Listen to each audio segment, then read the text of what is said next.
ಇತ್ತ ವಿಜೇಂದ್ರ ಕೂಡ ಈ ವಿಚಾರಕ್ಕೆ ಸಂಬಂಧಪಟ್ಟಂತೆ ಮಾತನಾಡಿದ್ದಾರೆ. ಡಿಸಿಎಂ ಪಾಳೆಗಾರಿಕೆ ಸಂಸ್ಕೃತಿ ಇಲ್ಲಿ ಬಹಿರಂಗ ಆಗಿದೆ ಅಂತ ಮಾತನಾಡಿದ್ದಾರೆ. ಜನಪ್ರತಿನಿಧಿಗೆ ಗೌರವ ಕೊಡದೇ ಇರೋದು ಸರಿಯಲ್ಲ ಅಂತ ಬಿಜೆಪಿ ರಾಜ್ಯಾಧ್ಯಕ್ಷ ಬಿವೈ ವಿಜೇಂದ್ರ ಆಕ್ರೋಶವನ್ನ ವ್ಯಕ್ತಪಡಿಸಿದ್ದಾರೆ. ಈ ಸಂದರ್ಭದಲ್ಲಿ ನಮ್ಮ ಪ್ರತಿನಿಧಿ ಹರೀಶ್ ಮಾತನಾಡಿಸಿದ್ದಾರೆ. ಏನ್ ಹೇಳಿದ್ದಾರೆ ಕೇಳಿ. ಜೆಪಿ ನಗರದ ಬೆಂಗಳೂರು ನಡಿಗೆ ಕಾರ್ಯಕ್ರಮದಲ್ಲಿ ಮುನಿರತ್ನ ಅವರ ಮೇಲೆ ಹಲ್ಲೆ ಆಗಿದೆ ಅನ್ನುವಂತ ಆರೋಪವನ್ನ ಮುನಿರತ್ನ ಅವರೇ ಮಾಡಿದ್ದಾರೆ. ಜೊತೆಗೆ ಆ ಕಾರ್ಯಕ್ರಮಕ್ಕೆ ಶಾಸಕರಾದಂತರಿಗೆ ಆಹ್ವಾನ ಕೊಟ್ಟಿಲ್ಲ ಅನ್ನುವಂತ ನಿಟ್ಟಿನಲ್ಲಿ ಕೂಡ ಆರೋಪವನ್ನ ಮಾಡಿರುವಂತದ್ದು. ಇದ್ರ ಬಗ್ಗೆ ಮಾತಾಡಲಿಕ್ಕೆ ನಮ್ಮ ಜೊತೆ ಇದ್ದಾರೆ ಬಿಜೆಪಿ ರಾಜ್ಯಾಧ್ಯಕ್ಷರಾದಂತಹ ವಿಜಯೇಂದ್ರ ಅವರು. ಸರ್, ಮುನಿರತ್ನ ಅವರು ಇಂಥದೊಂದು ಆರೋಪವನ್ನ ಮಾಡಿದ್ದಾರೆ, ಮತ್ತೆ ಆ ಕಾರ್ಯಕ್ರಮದಲ್ಲಿ ನನ್ನ ಮೇಲೆ ಹಲ್ಲೆ ಆಯಿತು ಅನ್ನುವಂಥದ್ದನ್ನು ಕೂಡ ಸ್ವತಃ ಮುನಿರತ್ನ ಅವರು ಹೇಳಿರುವಂತದ್ದು. ಈ ರಾಜ್ಯದ ಉಪಮುಖ್ಯಮಂತ್ರಿಗಳು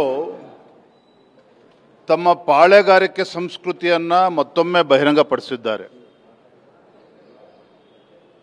ಅಧಿಕಾರ ಶಾಶ್ವತವಾಗಿರ್ತದೆ ಅನ್ನೋ ಭಾವನೆಯಲ್ಲಿ ಮಾನ್ಯ ಡಿ.ಕೆ. ಶಿವಕುಮಾರ್ ಅವರು ಇದ್ದಂತೆ ಕಾಣ್ತಾ ಇದೆ.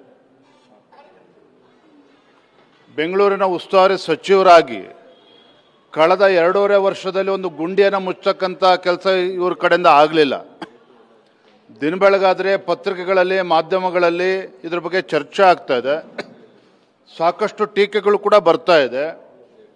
ಈಗ GBAನ ಗ್ರೇಟರ್ ಬ್ಯಾಂಗ್ಳೂರ್ ಅಥಾರಿಟಿಯನ್ನು ಬೊಂಬೆಯನ್ನು ಇಟ್ಕೊಂಡು ಹೊಸ ಡ್ರಾಮಾವನ್ನು ಸೃಷ್ಟಿ ಮಾಡ್ತಾ ಇದ್ದಾರೆ. ಇದರ ನಡುವೆ ಇವರ ನಡವಳಿಕೆ ಏನಿದೆ, ಇವತ್ತಿನ ನಡವಳಿಕೆ, ನಮ್ಮ BJP ಶಾಸಕ ಮುನಿರತ್ನ ಅವ್ರ ಬಗ್ಗೆ ಅವರ ವರ್ತನೆ, ಒಬ್ಬ ಜನಪ್ರತಿನಿಧಿಗೆ ಕೊಡಬೇಕಾಗಿರ್ತಕ್ಕಂಥ ಗೌರವವನ್ನು ಕೂಡ ಕೊಡದೇ ಇರುವಂಥದ್ದು, ಇದು ಖಂಡಿತ ಸರಿಯಲ್ಲ.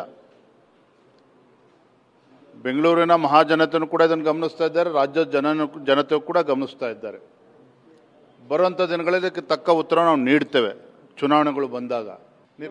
ಇದು ವಿಜಯೇಂದ್ರ ಅವರು ಮತ್ತು ಕ್ಯಾಮ್ರಾ ಪರ್ಸನ್ ರಘು ಜೊತೆಗೆ ಹರೀಶ್, TV9 ಬೆಂಗಳೂರು.